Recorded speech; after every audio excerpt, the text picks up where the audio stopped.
My girlfriend tried to sell my rare comic book collection to pay off her secret debt. I'm 30 and my girlfriend Claire is 29. We've been together for 4 years and we live together.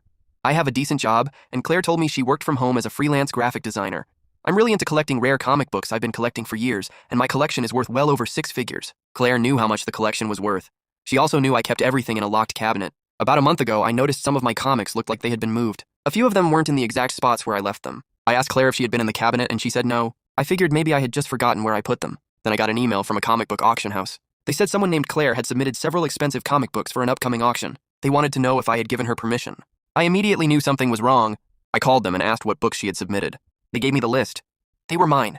And not just random comics, they were some of the most expensive ones in my collection. The auction house told me Claire had created an account using a fake last name. She had also told them she needed the money quickly because of a family emergency. There was no family emergency, so that night I confronted her. I asked her why she was trying to sell my comics. She said she wasn't. Then I showed her the email. She stopped talking.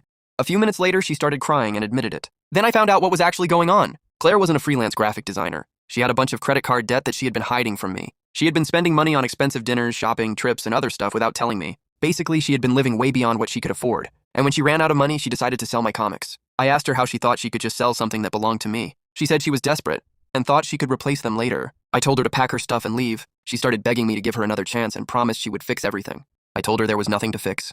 She had lied about her job, hidden thousands of dollars in debt, and tried to sell my property behind my back. I gave her the rest of the night to pack. She kept crying and asking me where she was supposed to go. I told her that wasn't my problem anymore. Before she left, she asked if we could at least take some time apart and talk about getting back together later. I told her there was no later. I was done with the relationship. She left that night with her bags, and the next morning I changed the apartment locks and the lock on my comic cabinet. Then I called the auction house and confirmed that Claire was no longer authorized to submit anything under my name. The comics stayed exactly where they belonged. Claire was out of my apartment, and more importantly, she was out of my life.